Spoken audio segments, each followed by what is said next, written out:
dan budi pekerti. Ini merupakan pertemuan awal, ya, pertemuan awal untuk kalian di kelas 11 semester ganjil. Nah, sebelum kita ada dalam proses pembelajaran, sebelumnya mari kita berdoa. Untuk itu Ibu Guru minta kesediaan dari kami. Kami mau berdoa sebelum kita memulai proses pembelajaran. Teman-teman dan Ibu Guru, sebelum kita melakukan proses pembelajaran pagi ini, mari kita berdoa. Berdoa mulai. Ya Tuhan Yesus, Bapa yang ada di surga, di pagi ini Tuhan, kami mengucapkan nama Ibu Guru akan melakukan proses pembelajaran yang baik dari Tuhan. Semoga Tuhan memberikan curahan kebenaran di mana supaya pelajaran sebentar kami belajar tidak berbentuk yang baik. Terima kasih Tuhan Yesus, amin. Ya, terima kasih Karin. Oke, Ibu ambil absen dulu ya. Kita kelas mana? Yang hadir berapa? Semuanya hadir. Oke, hari ini semuanya hadir. Jumlah semua siswa berapa?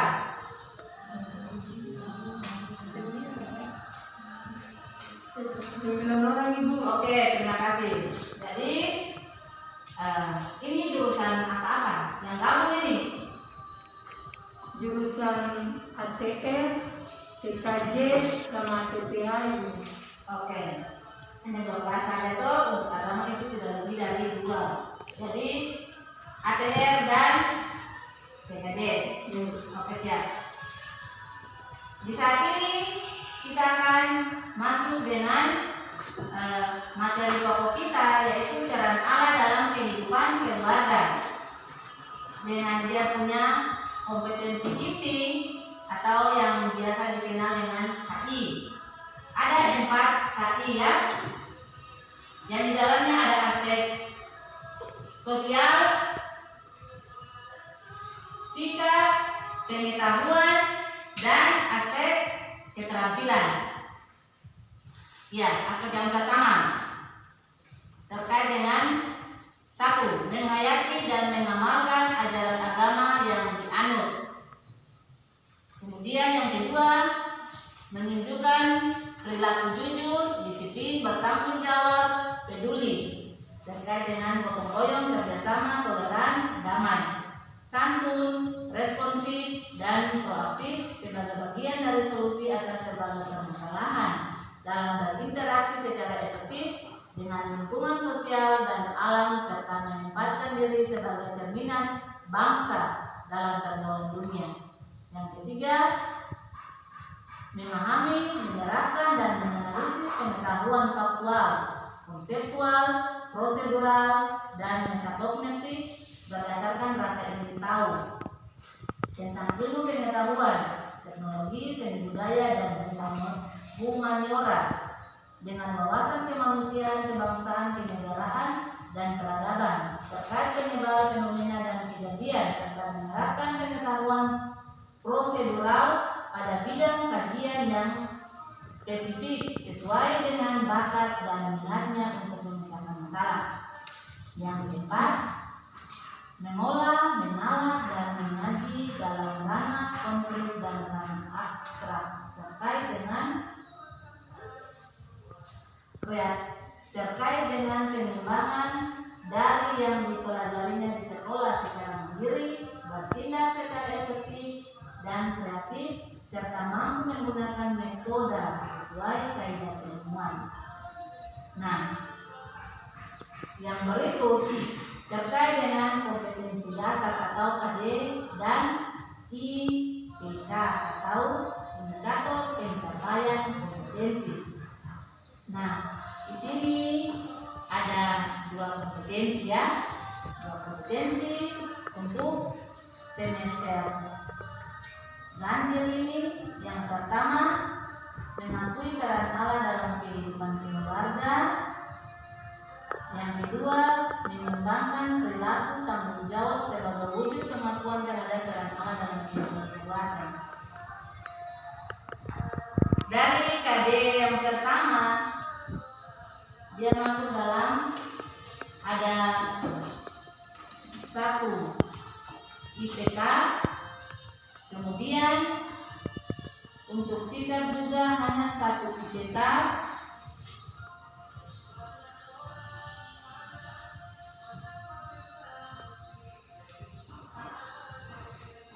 nah sekarang KD yang ketiga ya, karena ada 4 aspek yang harus dinilai itu berdasarkan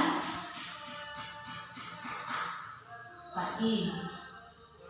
Jadi KD untuk sikap 1 dan dia punya IPK-nya juga 1, sikap itu sosial 1, sikap 1 juga, dan untuk pengetahuan itu yang akan kita masuk dalam materi di saat ini,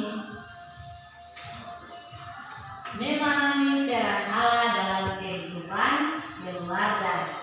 Nah, untuk pertemuan pertama ini ada 3 ya, ada 3 indikator yang akan kita bahas, yaitu yang pertama menjelaskan pengertian dan bentuk keluarga, yang kedua menguraikan fungsi keluarga, dan yang ketiga mengungkapkan peran Allah dalam kehidupan keluarga.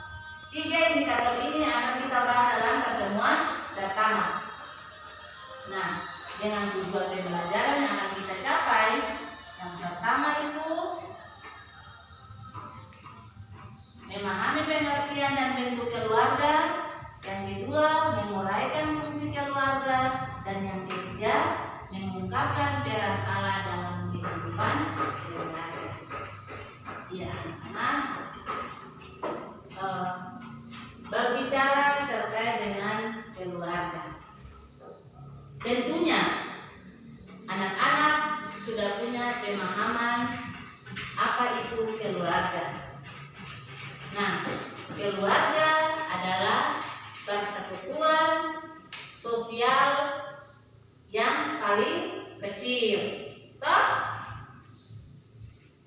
Atau keluarga merupakan suatu persekutuan yang terbentuk dari 2 orang yang berbeda jenis kelamin dan diikatkan dalam suatu ikatan pernikahan. Nah, di dalam keluarga kita kenal ada 2 bagian. Yang pertama, keluarga inti. Keluarga inti dia terdiri dari ayah, ibu, dan anak-anak. Itu kelompok terkecil itu, toh, yang sesuai dengan pengertian keluarga yang tadi itu sudah jelaskan, itu kelompok sosial terkecil dari sebuah masyarakat. Dalam masyarakat itu kan besar, toh. Nah, kelompok yang paling kecil itu adalah keluarga, yang di dalamnya itu hanya terdiri dari ayah, ibu, dan anak-anak. Itu keluarga inti. Kemudian yang berikut adalah keluarga besar. Dari keluarga inti ini juga dia dari keluarga inti, maka dia juga terbentuk menjadi keluarga besar, yang tadinya hanya terdiri dari beberapa orang anggota keluarga, kini dia sudah menjadi besar. Nah, keluarga yang dikenal dengan keluarga bakti atau keluarga besar, terdiri dari ayah, ibu, anak-anak, dan juga semua famili yang memiliki hubungan keluarga, atau memiliki hubungan darah, seperti itu. Itu adalah keluarga besar atau keluarga bakti. Nah, ketika keluarga ini dia sudah terbentuk, baik itu keluarga inti maupun keluarga besar, nah pasti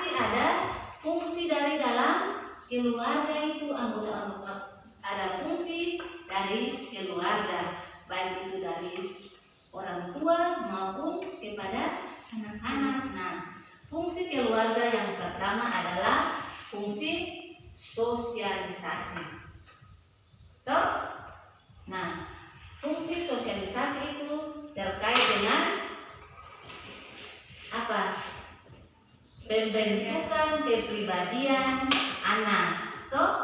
Nah, ketika dalam sebuah keluarga, kalau orang tua dia menanamkan atau dia mengajarkan hal-hal yang baik kepada anak-anaknya, otomatis ketika dia terjun di luar kehidupan keluarganya, maka nilai-nilai yang baik atau hal-hal yang baik juga yang akan dia tampilkan atau dia tunjukkan.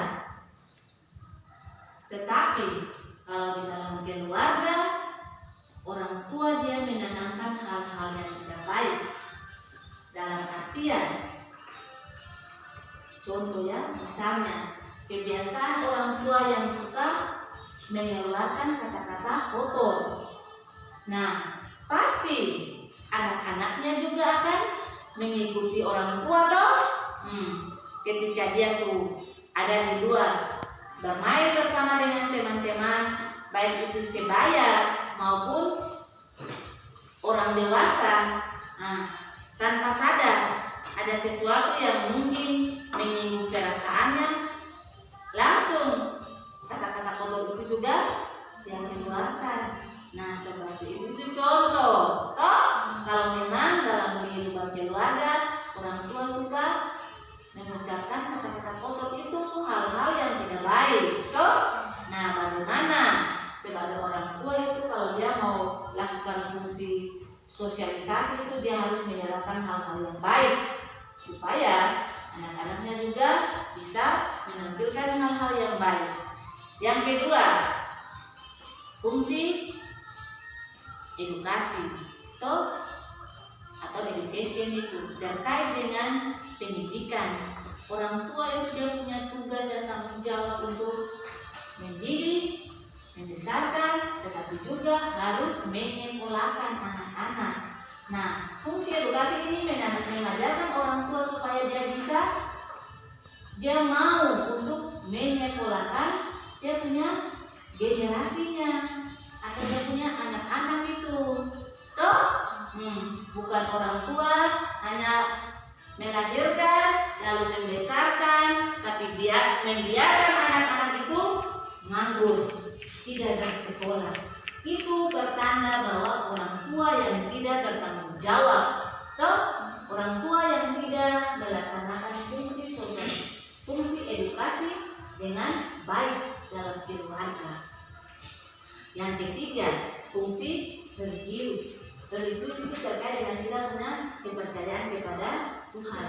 Toh, hubungan atau relasi yang dibangun antara manusia dengan Tuhan itu harus, apalagi kita selaku orang Kristen.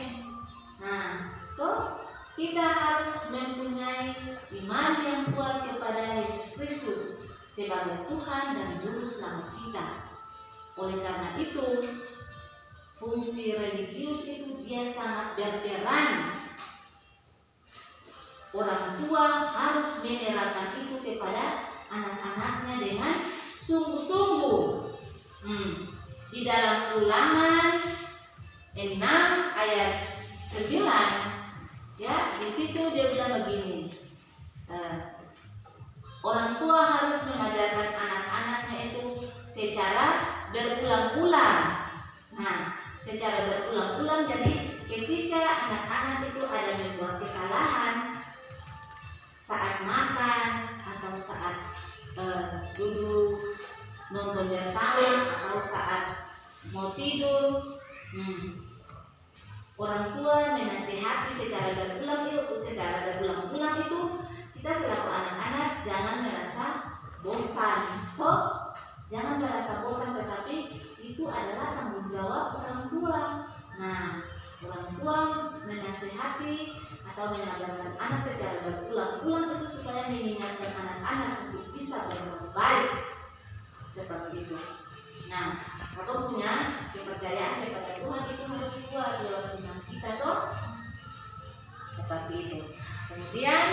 ada juga fungsi ekonomi, fungsi biologis, fungsi afeksi. Nah, semuanya itu orang tua harus menyerahkannya kepada anak-anak. Itu adalah fungsi keluarga. Nah, bagaimana kita selaku keluarga Kristen ketika kita sudah bisa melakukan fungsi keluarga itu dengan baik? Nah, bagaimana kita mengakui peran Allah dalam kehidupan keluarga kita?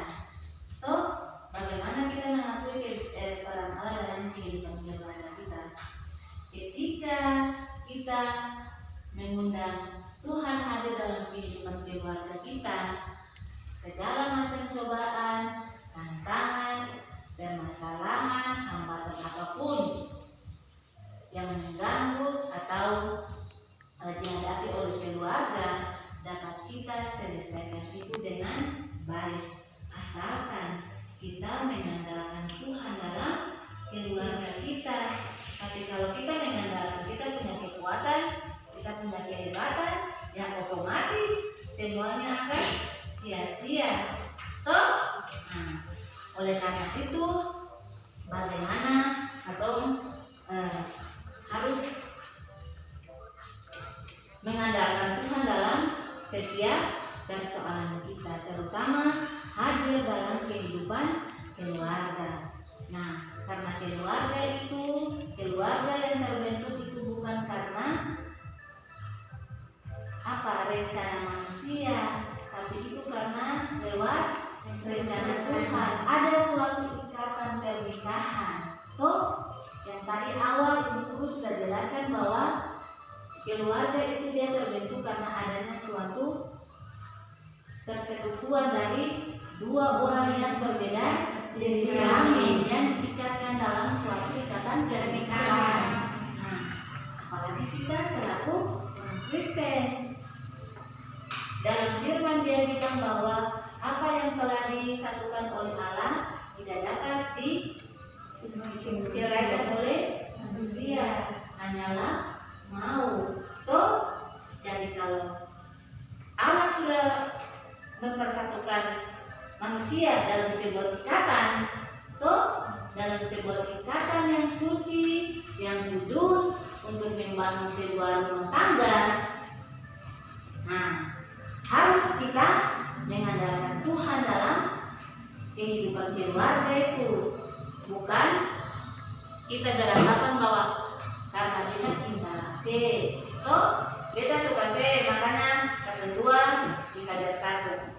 Jodoh itu di tangan Tuhan, toh bukan jodoh di tangan manusia. Saat ini anak-anak masih dalam proses berpacaran, masih cinta monyet. Tapi mungkin beberapa tahun kemudian semua orang akan mencari jati dirinya, mencari pendamping hidupnya, teman hidupnya. Karena manusia itu adalah makhluk sosial, toh manusia bisa hidup sendiri-sendiri. Nah, manusia membutuhkan teman. Nah, teman di sini selain tetangga, selain sahabat, tetapi teman dekat itu. Nah, laki-laki dia harus punya teman dekat itu perempuan. Begitu juga perempuan yang punya teman dekat itu laki-laki. Nah, ini dibentuk dalam sebuah keluarga seperti itu. Jadi itu adalah sekilas materi yang Ibu sampaikan untuk kalian. Nah, saat ini kita akan ada dalam pembagian kelompok. Kelompok 1, Yunita, Marni, Penny. Ini dengan dia punya soal yang sudah ada. Ayo cepat bikin kelompok. Waktu dari sini selama. Kemudian kelompok yang kedua, Vira, Pani, Pan. Ayo cepat. Tarik dulu ke belakang. Cepat. Yang ketiga,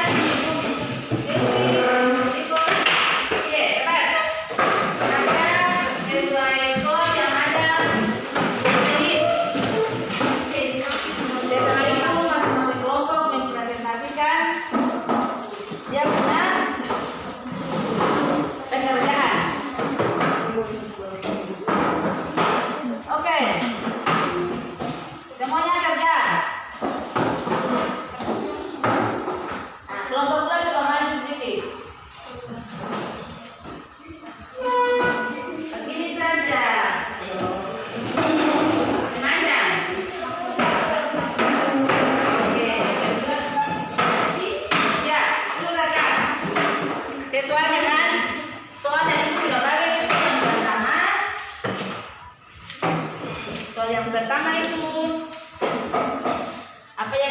dengan keluarga. Soal ada toh?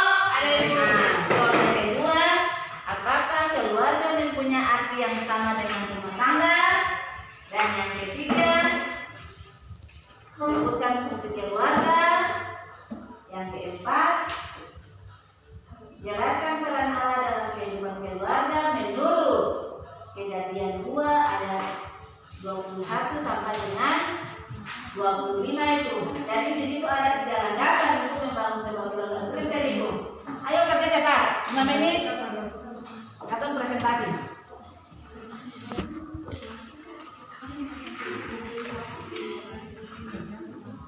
Yang lama, waktu.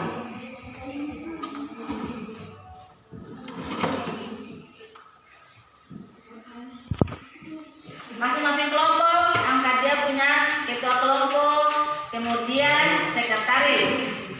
Sekretaris punya tugas untuk mencatat.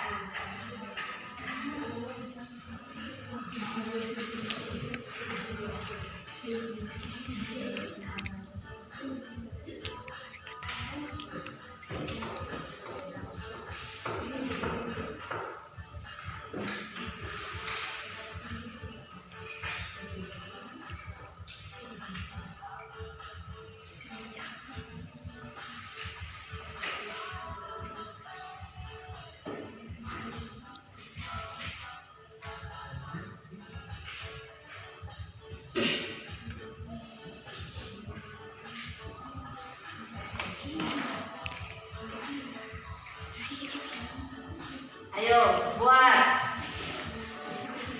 kerja 5 menit lagi kita bahas.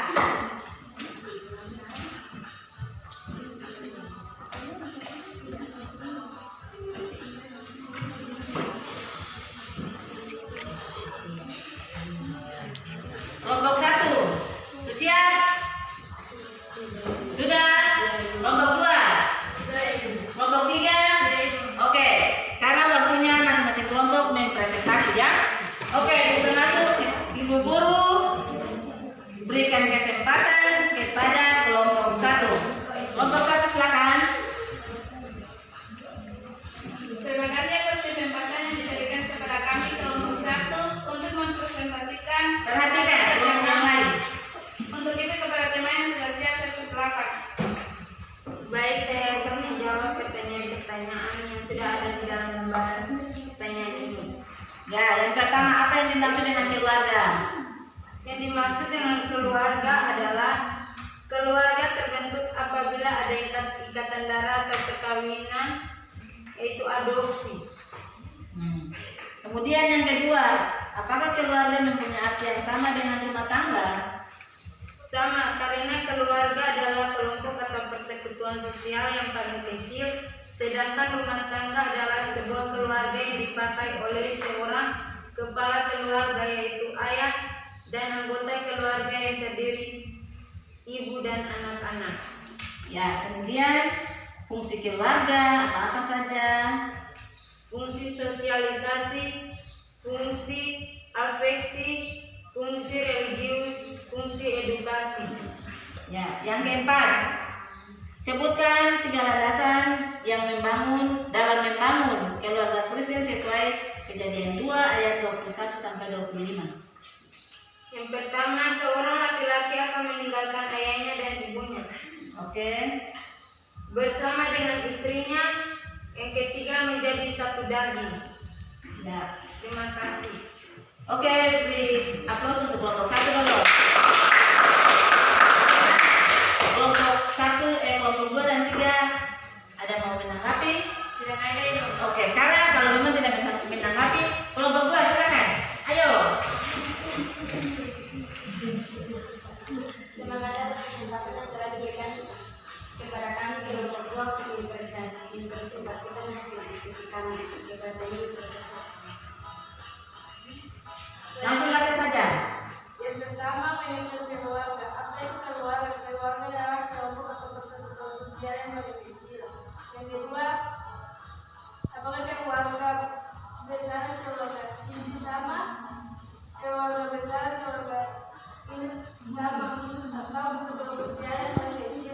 Apakah keluarga mempunyai arti yang sama dengan rumah tangga? Sama, karena keluarga adalah kelompok atau persekutuan sosial yang paling kecil, sedangkan rumah tangga yaitu sebuah keluarga yang dipakai oleh seorang kepala keluarga, yaitu ayah dan anggota keluarga yang terdiri ibu dan anak-anak. Yang ketiga, fungsi keluarga. Yang pertama, fungsi sosialisasi, fungsi efeksi, fungsi religius, dan fungsi edukasi. Yang keempat, peran Allah dalam keluarga. Yang pertama, seorang laki-laki akan meninggalkan ayah dan ibunya. Yang kedua, bersama dengan istrinya. Yang ketiga, menjadi satu dari. Bersatu dengan istrinya. Oke, berikan aplaus untuk kelompok baru.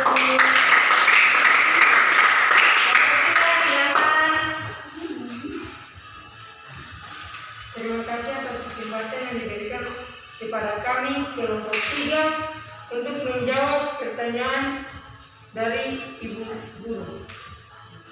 Untuk teman yang sudah siap untuk menjawab, saya persilakan.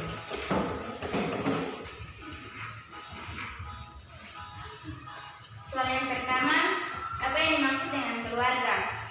Keluarga adalah kelompok atau persekutuan sosial yang paling kecil. Yang kedua, apakah keluarga sama dengan rumah tangga? Sama, karena keluarga adalah kelompok atau persekutuan sosial yang paling kecil, sedangkan rumah tangga adalah sebuah keluarga yang dikepalai oleh seorang kepala keluarga, yaitu ayah dan anggota keluarga yang terdiri dari ibu dan anak-anak. Yang ketiga, fungsi keluarga. Fungsi keluarga yang pertama fungsi sosialisasi, yang kedua fungsi efeksi, yang ketiga fungsi religius, yang keempat fungsi edukasi. Peran Allah dalam kehidupan keluarga.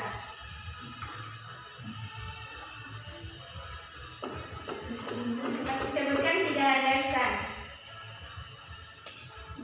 Menurut Kejadian 2 ayat 20-25. Yang pertama, seorang laki-laki akan meninggalkan ayah dan ibunya. Yang kedua, bersama dengan istrinya. Yang ketiga, menjadi satu dari. Oke, dengan aplaus untuk kelompok 3 dulu. Tidak ada yang menanggapi. Oke, semua pas? Pas dulu. Nah, kalau memang semua pas, Ibu menyampaikan banyak terima kasih juga karena anak-anak sudah berusaha untuk membaca dan juga menjawab pertanyaan-pertanyaan yang ada pada LKS untuk membangun siswa. Oke. Dengan demikian, lewat diskusi yang sudah boleh kita bangun, kita akan memberikan kesimpulan untuk materi di hari ini. Yang pertama, keluarga adalah kelompok atau persekutuan sosial yang paling kecil. Dan yang kedua, fungsi keluarga ada fungsi sosialisasi, fungsi afeksi, fungsi religius, dan juga edukasi. Ada fungsi-fungsi yang lain lagi. Nanti anak-anak bisa buka di Google atau nanti baca di buku paket, ada tambahan itu. Dan yang berikut, peran Allah dalam kehidupan keluarga. Nah, berdasarkan ayat Alkitab yang sudah boleh anak-anak baca bersama, lalu sudah bisa menentukan 3 landasan untuk membangun keluarga Kristen. Nah, yang harus anak-anak ingat bahwa keluarga Kristen itu dia dibentuk atas 3 landasan. Yang pertama itu harus ingat bahwa seorang laki-laki dia akan meninggalkan ayah dan ibunya, dan dia akan bersatu dengan istrinya. Dan yang berikut, mereka dari 2 orang ini mereka akan disatukan menjadi satu daging.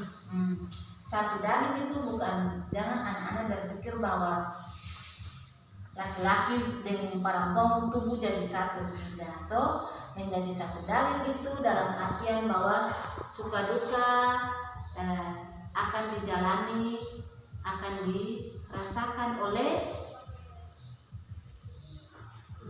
suami istri. Itu apapun yang akan terjadi semuanya berat dan ringan sama-sama dirasakan. Ada pepatah, dia bilang bahwa apa? Dia bilang bagaimana? Berat sama dipikul, ringan sama dijinjing.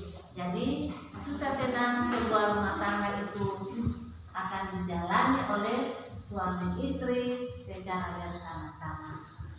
Dan 3 landasan itulah yang menjadi kekuatan untuk sebuah keluarga Kristen yang membangun sebuah rumah tangga.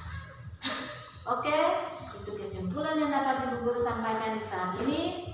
Semua bisa pahami? Bisa, Ibu. Tidak ada pertanyaan? Tidak, Ibu. Oke, kalau memang sudah tidak ada pertanyaan, maka kita pindah pelajaran hari ini boleh selesai. Untuk mengakhiri proses pembelajaran kita di hari ini, mari Teni berdoa.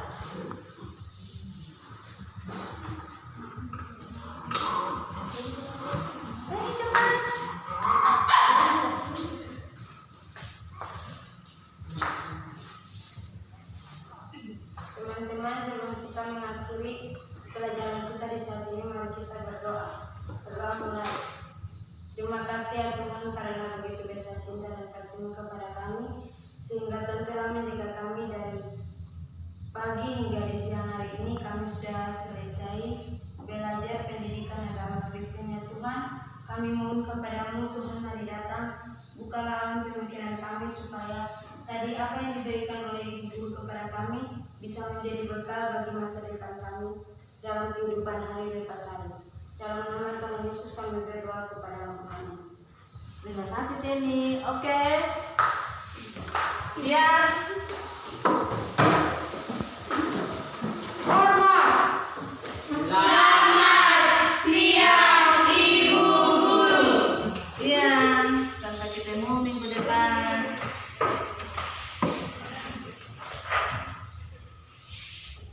Anak boleh meninggalkan kelas.